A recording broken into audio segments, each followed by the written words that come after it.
Good evening. It's Wendy Hernandez with Command the Courtroom.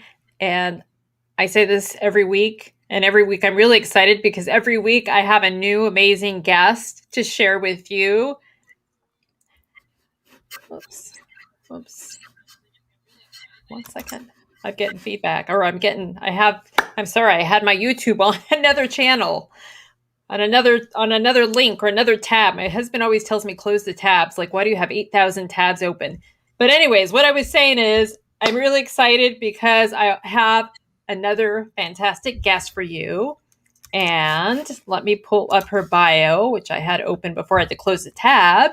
So today we have Michelle Crist of Tactical Joy. Michelle is a speaker, life coach, and bonus mom. And I will just share with you, I'm really impressed with Michelle. We were speaking before we went live, and she has an audience all over the world. And I'm just thrilled that Michelle has agreed to share her time with us today. Michelle has been through family law drama, bankruptcy, and false accusations in the courtroom. Despite these things, she's been able to create joy in her life and in her home. And in this episode, Michelle's going to help all of us do the same. So, Michelle, welcome and thank you for being here. Thank you so much, Wendy. It's my pleasure to be here. I love what you are doing here and serving the community so well. I wish I had I wish I'd known you when I went through all the things that I was going through. It would have been so good for my heart. Oh, thank you. Well, I'm so happy to know you now. I'm sorry we didn't get to know each other sooner, Michelle. But we know each other now, and you are doing great work in the world. And I know that there are people who are watching and who will watch this who need to hear what you have to say.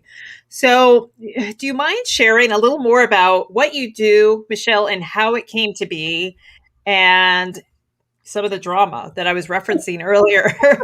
There is plenty of drama, but if you met our family now, you wouldn't know that that's where all this joy started. Our family has kind of gone through this transformation over the last few years. So I've been a health and wellness coach for a little over 5 years now. And it was about losing weight, catching up with my twins who were just a year old. I needed energy.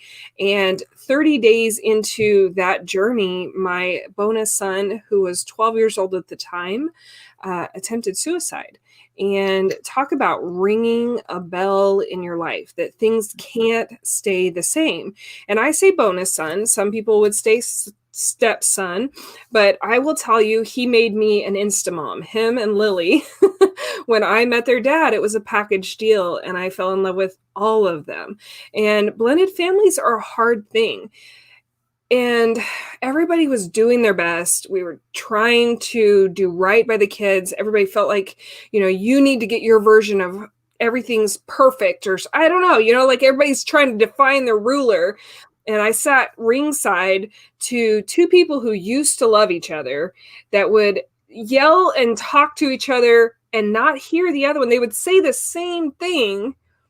And then when Wyatt got overwhelmed, and that action took place, I knew we had to do something different, because obviously teaching our kids to be right and strong was leaving them unequipped to be overwhelmed. Like, overwhelming is what life brings. I mean, I know what I've been through in my own life, that we had to find a different way. And it was really this transformation that started to occur because we all leaned in. We asked some really powerful questions.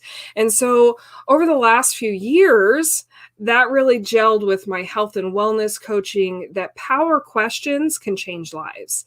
And last fall, people started hearing about our story, about our mental health struggles. My husband's a 2-tour Afghanistan Marine vet, and PTSD goes hand in hand with what he's been asked to do in his life. I've been through, we were talking a little bit before, I witnessed a homicide when I was a freshman in high school. I don't know if there's any other better definition for PTSD than life hands you way too heavy a stuff than you have any skills to handle. Right. And so how I got through what I got through, how he got through what he got through. I talk about survival suppression. It's like somebody hands you a wad of all the charging cables in your house, all the things they go to, and shuts the light off, puts a blindfold on. You just plug things in and see how it goes. That's what we Yeah. do in those overwhelmed situations, right? Well, some of Yes. those, if they're not plugged in right, we don't feel strong. We actually doubt our own worth. And for me personally, before I met my husband, I had to survive my own suicide struggle. So when Wyatt stepped into that place, I the prayer became way bigger than I had any answer for. And when I talk about the power questions, that is what opened the door and the floodgate. And it helped us build this thing we call tactical joy. And we refer to it like Lego blocks, right? You've Yeah. got to put the joy block in every day on purpose. And Ah, if you don't, you're going to topple real easy if things start coming at you. Because, and we talk about this a lot. Happy, favorite movies on Netflix. I got a free coffee at the coffee shop because somebody paid for it. And my favorite snacks on the shelf. That's happy, right? yeah, totally. Joy is my car had a flat tire. I got stuck out in the heat with all the kids in the car. And I still had one of the best and most memorable days ever with a smile on my face. Money wasn't the defining factor of that day. Our family's been through a bankruptcy. The fear that goes with these big life pieces, life's always going to happen. And we've got to take this choice and this moment to go, well, do I have to let it run my emotions? Does that dictate it? And if I don't want to live that way, how do I change that? And so tactical joy was kind of born. That's awesome. So is it founded? I mean, kudos to you because you've overcome some huge stuff. And I know that people out there watching are facing similar things, financial issues, questions about their own existence and their worth in this world. So I know that you're speaking to my audience. So are the questions that you're asking, these big questions, so are these the things that help you pivot one way or another? Absolutely. And part of it is we have to start with wherever we are, it's okay to be there. How many of you have GPS on your phone? I mean, everybody, right? Have you ever been? My kids love going to the zoo, and we always go to the map and we look for the little dot that says, you are here. Yeah. I can't go find the tigers, or I can't find my favorite restaurant in a foreign city without knowing where I am. It's the same for us emotionally, mentally, physically. All the journeys start from where you are. You don't have to be anything other than ourselves. We want to be the best version of ourselves, but most of us, we still have work to do, and the journey is worth it. So discounting where we are shuts the door on any opportunity. So for my family, that meant when I I was pregnant with our twins. They are going to be 6 in June. And I opened the door, and imagine a huge belly, right? I am waddling. I actually am on bed rest because I'd had a miscarriage prior to my twins. I'm a little older, and so it was one of those high risk pregnancies. And bless my doctor, she didn't say those words till we were almost done. But I opened the door, and here's the sheriff. And I'm like, oh, maybe he wants my husband. My husband's a foreman. He does some things. Maybe there'd been something on a job site. He's like, no, are you Michelle Crist? And I'm like, yeah. And I got served with court papers for child abuse. Wow. Child abuse. And I'm like, whose kid? I mean, literally, I'm like, I don't understand. What do you mean? From the moment I met my husband, it was like, what can I do? Buy clothes. Do you need things for school? How can I love on you? You guys are amazing. I know how hard it is watching two people you love not hear and see each other, and maybe not even hear you sometimes because it's always this pull. So, I mean, whatever I could do. And And I'm like, man, what happened? What's going on? And it was the most crazy thing to open your door and be served this instant. I had no clue it was happening. Like, I couldn't even like pick out what had happened. Where did this come from? And I'm sure your audience has those moments. I mean, Yep. you've got stories like that, don't you, Wendy? Of Totally. people. It was out of nowhere, right? Yeah. And so who was accusing you of abusing, and who were they accusing you of abusing? So it was my husband's first wife Yeah. was accusing me of abusing our daughter, Lily. She'd gone home to her mom after a visitation with us and had a small bruise on her ear, which she had to be. I'm bad about ages and years. I'm not a good number person, but she had to be, because the girls weren't born yet. She's like 2.5, like 2, 3, like super klutzy, loves to run everything and climbs everything. And so when it all came out, there had been an argument that had happened, or I should say loud voices that had happened. And this is where I always go back to, if we can't connect and communicate and have a safe place to ask questions, miscommunications will affect everybody's life. Everybody's life. There wasn't any open communication to have this conversation without a court involved. When I went, this was almost 2 hours away, me, huge, pregnant, just went ahead and came to the court. I had no lawyer. I had my husband came with me and his parents, who had been through a lot of custody struggles with the kids when they were younger. So they had an understanding better than I did. And I'm glad I had their wisdom and calm presence, because when I walked in the courtroom, there's a lawyer and his first wife and judge and the court. I mean, it's very sterile. Everybody's very, and kind of like huge, pregnant, really. I'm like, man, what is this? I thought we were clarifying something, like having a mediated conversation or something. I didn't have any concept of what it would be.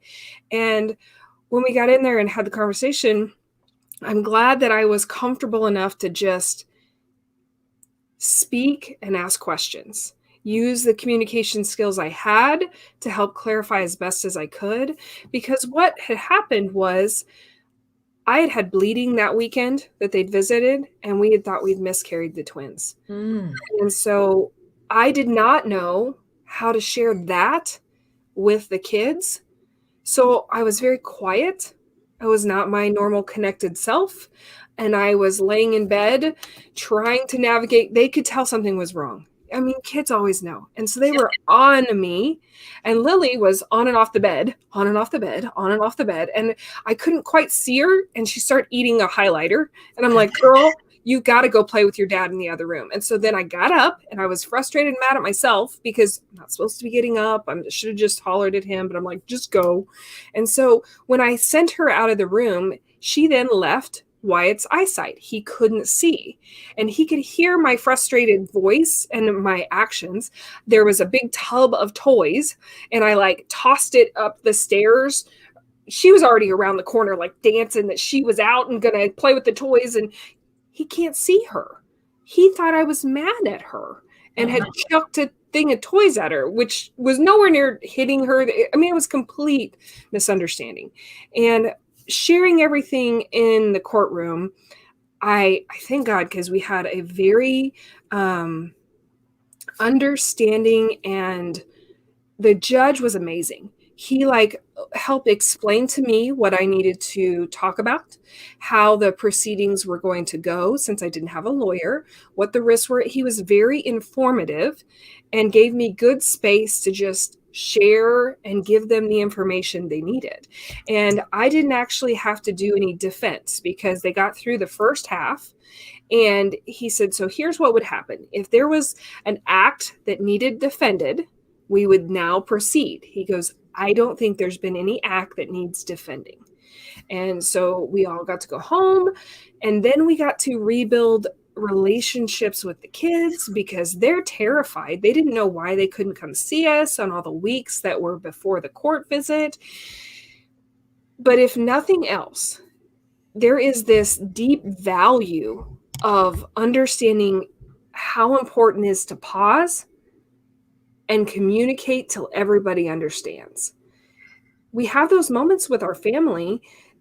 Come on, Wyatt is 16 right now. There are days that I actually have to pause and pick the timing of what we're talking through, and is it important to really get all the way down to granular, he gets it, or can we give this something? I have a coach.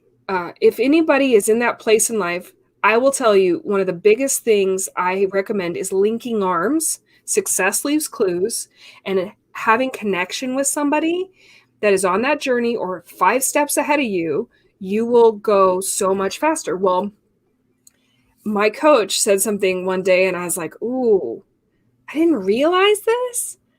The only thing that grows automatically, like gets more mature on us, other than wrinkles, is our hair and our waistline. I mean, it's literally it. Emotional maturity is a choice. And a lot of it, I've never had a mentor for one until I went and sought them out. And bringing that home, everything I learned, I'm like, how do I package that for my kids? I don't want them to have life happen and them not be equipped. And I know that you don't get to pick when life happens. And Wendy, we talked a little bit about things I've gone through. I didn't even mention when I was very young, we had problems with stalkers, like coming and peeking in the windows and following me to school. So there was always this thing of your parents are like, you're never safe. You've got to be on guard. And then you get to high school and my teacher having his life taken right in front of my eyes. Wow.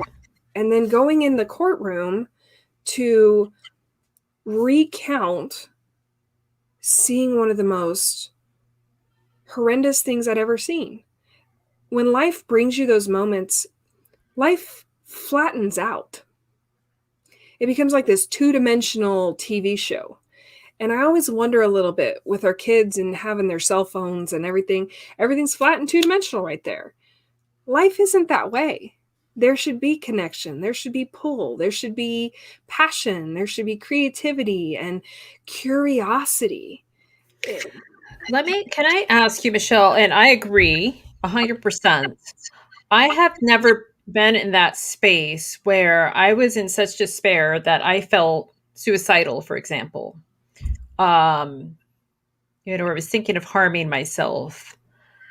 Or where I just felt like there was no hope, or where I just felt like the world was pulling me under. So, have you been there yourself? Yeah, and I think it's why our families had such success in coming together.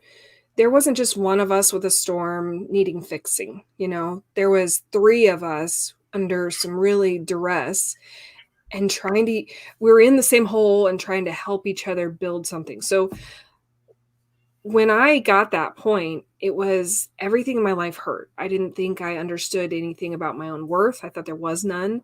I didn't think I could do anything right in my life. I thought I didn't have anything to offer anyone and that I was a burden. I didn't know where to set my worth,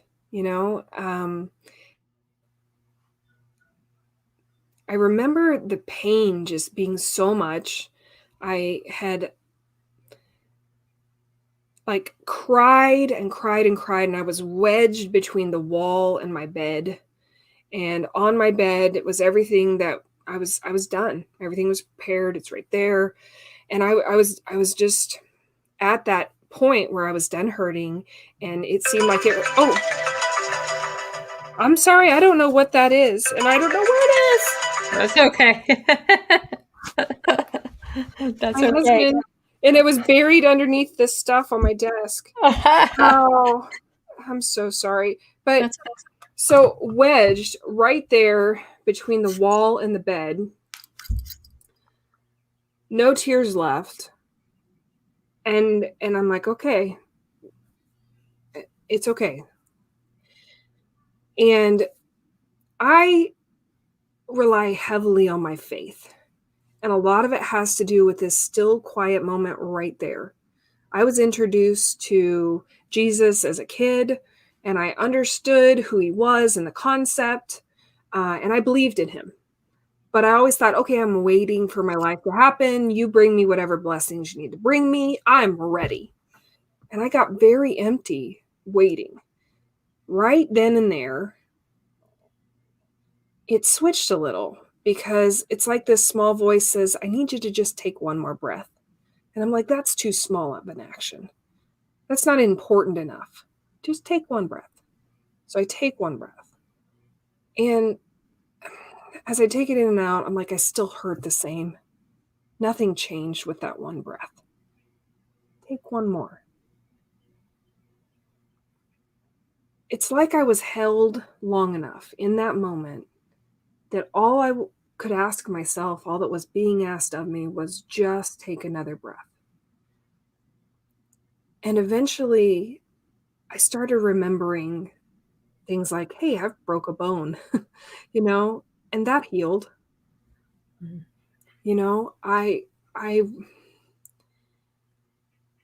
I've seen a man's life end.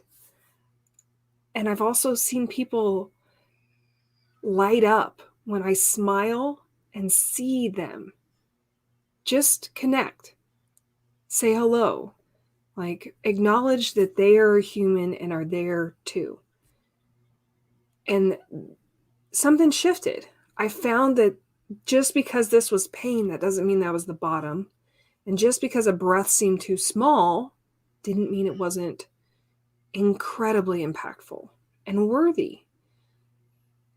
And the worst times in my life have been when I belittled or thought I had to do more when what I was doing right then was all I needed to do. I have a passion for my family, and that includes my husband's first wife having the best life that they will ever have. But I don't get to make choices for everybody that I have a passion for that for. That doesn't mean that it's any less worthy of leaning into, you know? So, what do you mean when you say, I've heard you say it a couple times, leaning into? What does that mean to you? And whether we're talking about leaning into a spot that doesn't feel good or leaning into something that has potential, what does it mean? You know what's funny is we all lean away, Mhm. whether it hurts too much or it gets too good.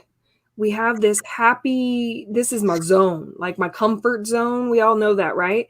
Well, they have like an emotional home.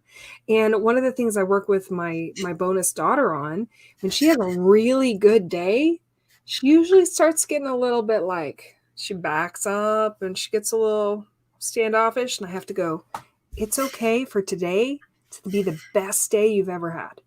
And tomorrow might be better. I mean, and you should see her. She like, oh, that is right.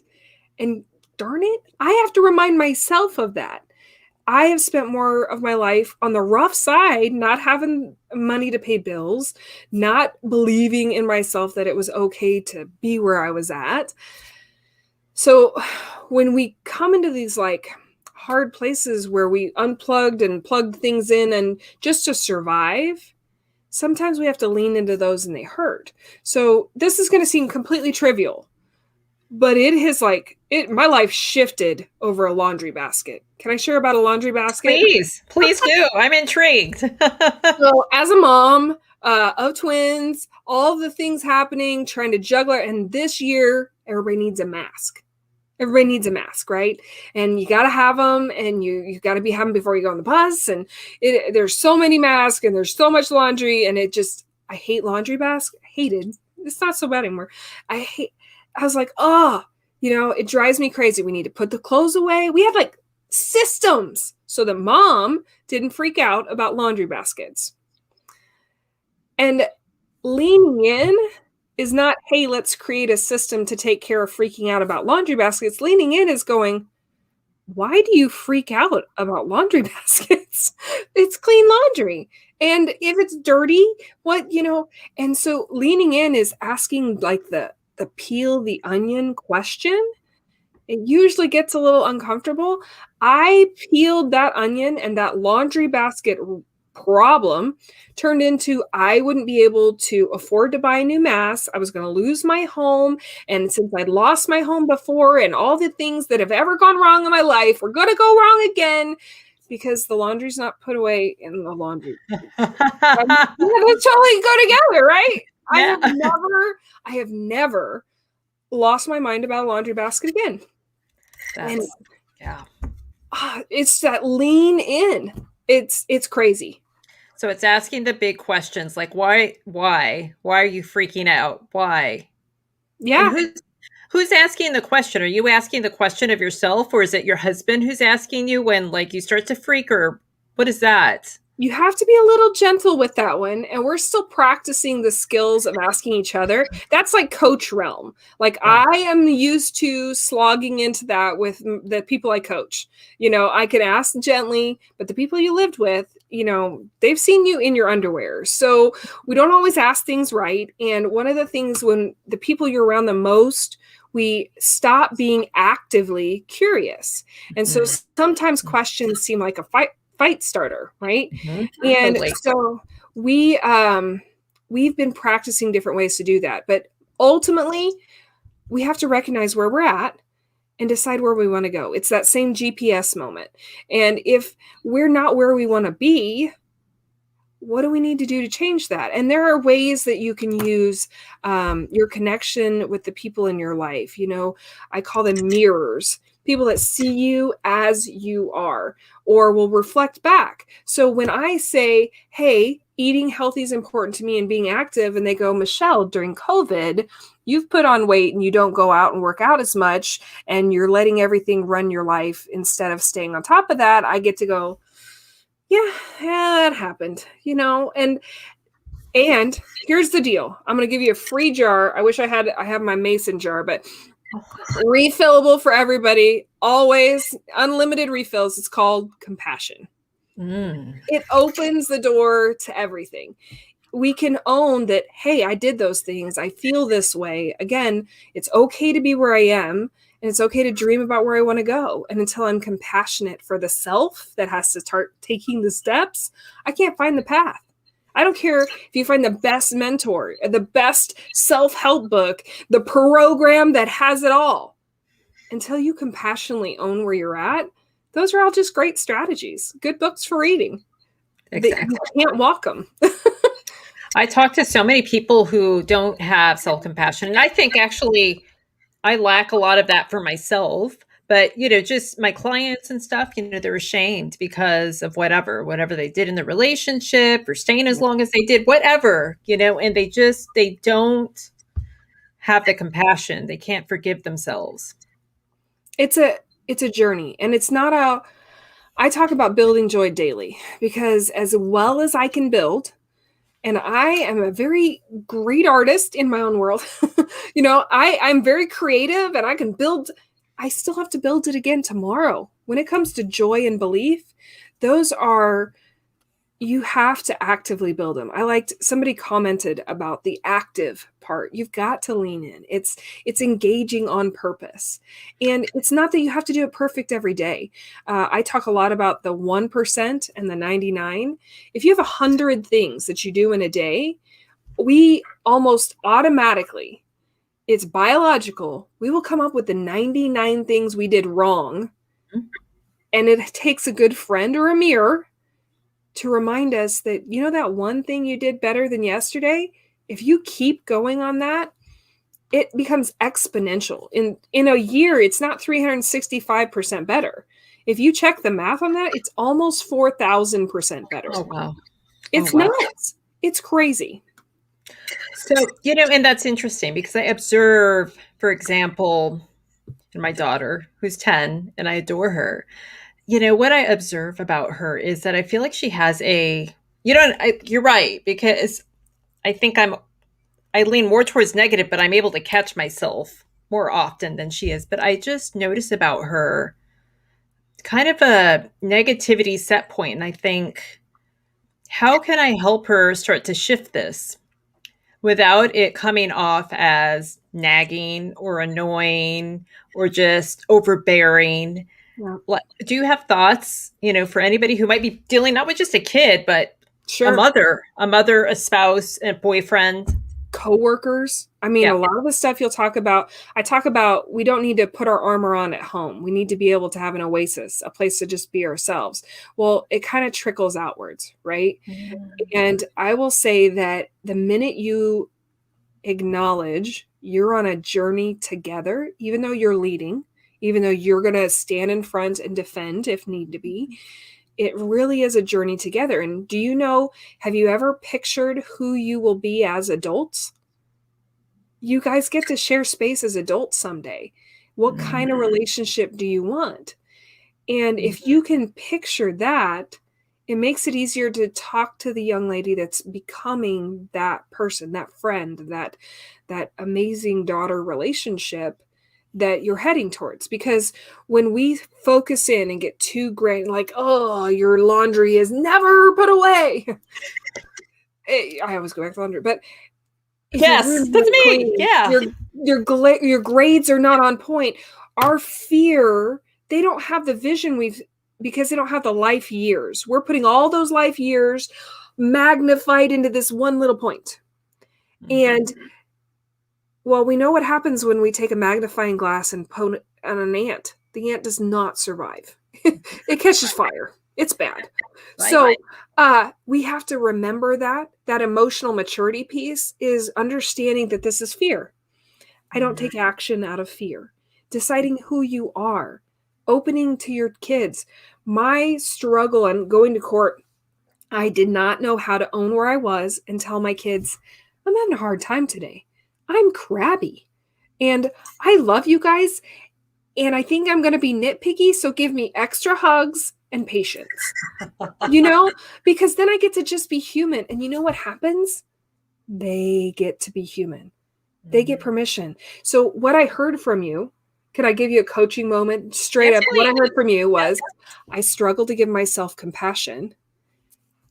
And so does my daughter, because she doesn't see her mom giving herself compassion.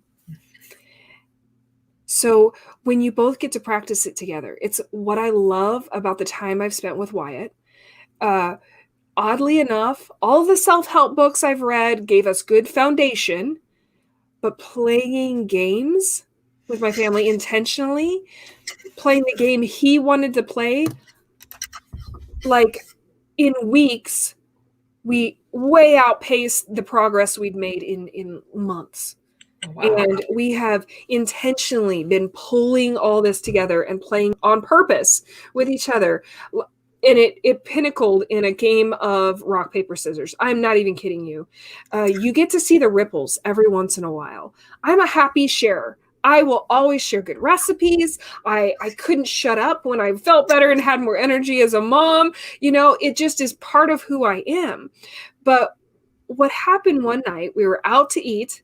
It was fairly recent. It was Italian food. Everybody's excited to kind of be back in public together.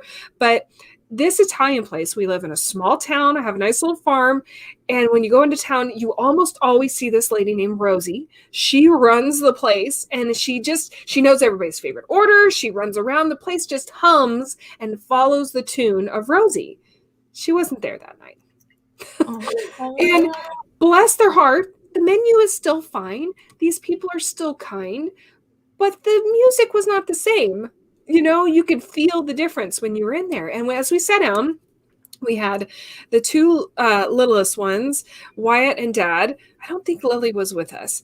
And we're sitting there and sitting there and sitting there. And later that night, we had a Tactical Joy hide and go seek night planned, where we were doing virtual hide and go seek between houses. And it was very fun. And they were excited, but they had to now sit and wait for Italian food, which they were excited.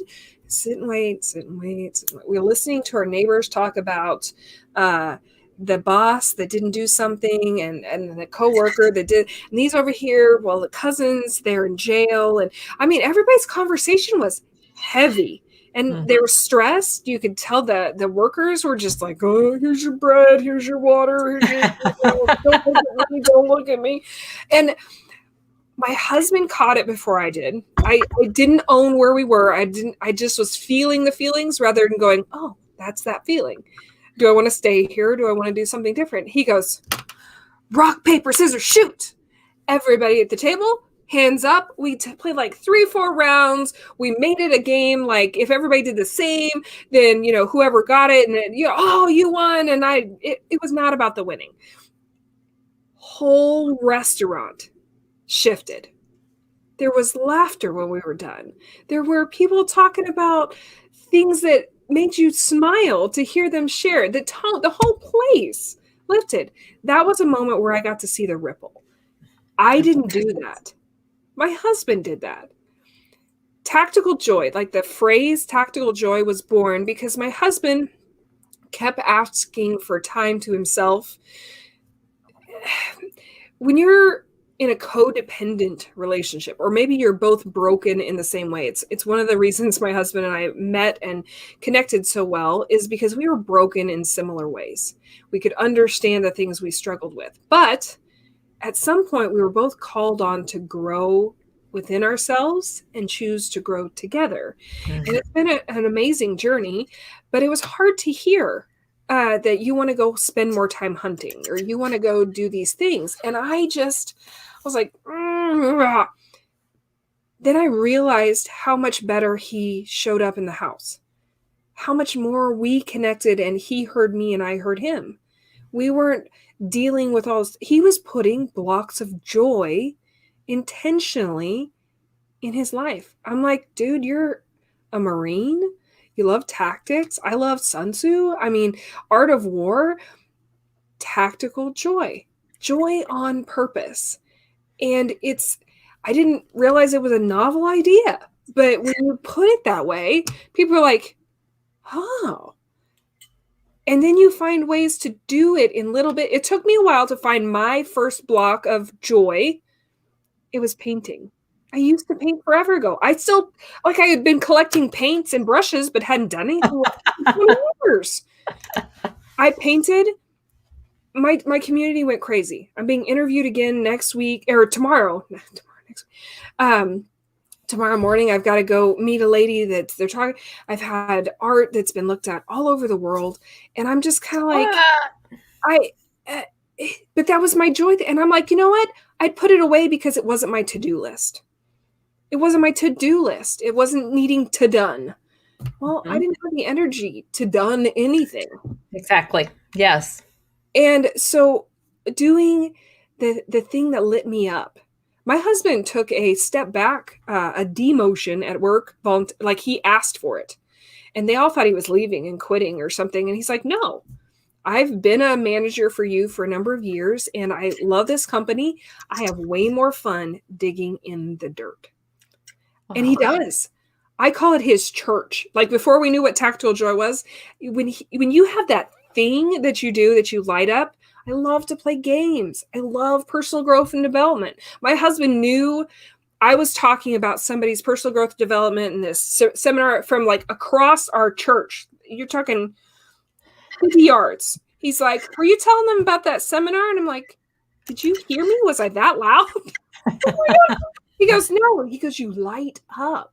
Everybody has that. I teach classes too with the art. Love it. People go, I don't know what this acrylic pouring thing is, and I'm not very artistic. I said, I just don't think you found your way to be artistic. Yeah. All you have to do is take action and inspiration. Mm-hmm. Action and inspiration. Everybody has the two. Put them together. And so people, how do you suggest they find these things? Just start experimenting, or what are your thoughts? 2 ways to go about anything in life. 1, trial and error. The only thing that limits you then is the hours and money at your disposal. I like time machines. They're real. Eric Worre is I love story, and he talks about time machines. There's the only one tried and true time machine. You find somebody that has learned a lesson or taken a journey that will distill it for you into a shortened period, like a 2-hour book, or a coach that has been on the journey and says, come on, let's link arms. He goes, you can't remake time. You can make more money and you can pay somebody for the time they've already learned and are willing to share, but you only get the time once. So it depends on how fast you want to grow. It depends on where you're at in your journey. The people that do Tactical Joy with me, you have the wide variety, people that want more joy at home. That can be anything from surviving trauma. I get that. I've had those conversations. They are profound. And I've seen them change generations, Or these people already know how to fund. They know what's important. Their family has been prioritizing it. Maybe they didn't realize how much that set them apart. And they're like, oh, let's crank it up and make sure we don't lose that. Let's put some momentum in there. Let's really see what the ceiling is. We put limits on ourselves unknowingly, but who are we to decide what our limit is? There is potential within people that I love seeing unlocked and just spark and go off. And it lights me up like nothing else, truly. I can tell. That's so amazing. That's awesome. I love it. So can you tell the viewers what sorts of things that you offer? I mean, I know that you are all over the world with Tactical Joy. So like, how can people benefit from what you're offering? How can they take advantage? How can they work with you? How can they connect and link arms with you? Sure. So first, dirty little secret, my husband tells everybody that I actually mean it. Friend me on Facebook. I love making new friends. Anybody that will talk to me, I will talk back. But I especially for this group, I wanted to give your viewers something that really spoke to my heart, because the value you're giving people and way you're equipping them in the place that I've walked completely overwhelmed and unprepared. I want to also remind them that those are places of joy. Those are not easy places to walk through, but if you can add elements of joy, use power questions, then you will open your own ways. You will see more opportunity going through it, and you will get through it faster. So I put together on my website, tacticaljoy.life. So www.tacticaljoy.life. There is a special command in the courtroom free button there that I put together just a short little snippet of my 3 top favorite power questions. They're my go-tos. They really are. And if there's ways you can connect with me from the website and whatever, but I would love for anybody to have that. Oh, thank you. Can I have it? Yes, ma'am. I think I want it. It's awesome. So awesome, Michelle. Well, I can't, I know you have all kinds of things going on, and I'm sure if somebody starts to follow you or friends you, that they'll learn more about, We do. Like you have challenges and things like that.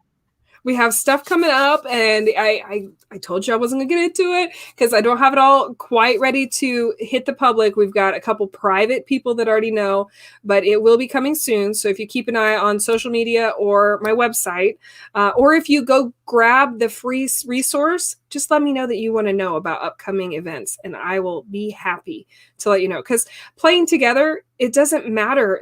If the world learned nothing during COVID, it is that we are only far apart as we choose to be. We have technologies in our pocket. I'm a big geeky nerd, and I love Star Trek from way back, where you had to flip the tricorder. Now I have my phone in my pocket that can tell me more than half those tricorders ever probably could. So if we are alone, one, it's okay to be where you're at. It is okay, but we're made for connection. And we can come together. And if you can't find a good way to do it, holler at me. That's what I do. Help plug you in. Figure out what your joy block is. It's not a cookie cutter thing. It's hearing, I don't know, you go on enough journeys, you make enough loaves of bread, you can tell the old German lady that has made 1,000 loaves of bread. It's the best bread you've ever had because they've been there. They've done that. You are getting the best because they've had the repetition. They've seen the variations. So link arms with your tribe. There is so much about just leaning in, but you have to own where you are. Otherwise, you go jump into somebody else's tribe and go, I don't know what these people are talking about. Well, because you're not there. Right. Some of them you'll find connection if you lean in. It gets harder, but find your tribe. You have to own where you're at. Oh my God. I can't wait to hear or find out more about what these big questions are. And, you are the epitome of joy. Like I can see it in your eyes, Michelle. Your eyes are beautiful. You're just, all of you is beautiful. And I think that you really are. You're sharing really great things with the world. And I can't wait to see where tactical joy goes, where it leads you, where it leads people. Certainly, like we could change the world with more tactical joy, and you're doing it. Thank you, Wendy. It's a pleasure. I'm glad that it brought us together. I mean, if I just stayed on my farm and took care of things in my four walls and never connected with the people, then I would have never met you. And so I think I'm so blessed. Thank you. I feel the same. So Vivienne is saying, how do I connect with you? So I think that you can friend Michelle, right, on Facebook. Yep. Friend me or send a message on Messenger or go to www.tacticaljoy.life. Darn, where is that? I had that link. I can't find it now. So you guys go to tacticaljoy.life. Mm-hmm. I can't find it now that I want it. Okay. Anyways, hold on. Let me post it again. I'm sure we can put it in the comments after or put it in show notes. Yeah, definitely. Totally. So, Michelle, well, thank you so much. Everybody who's been watching, connect with Michelle. Really, I think what she has developed is a game changer here. So be intentional about your joy and just really, I don't remember your terminology, but just acknowledge or be where you are and go from there and connect. Yes. A smile goes a long way. All right. Awesome. Okay, you guys. So I'm going to see you next week. I'll have another guest then. And, if you like this, thumbs up. If you haven't already subscribed, then subscribe.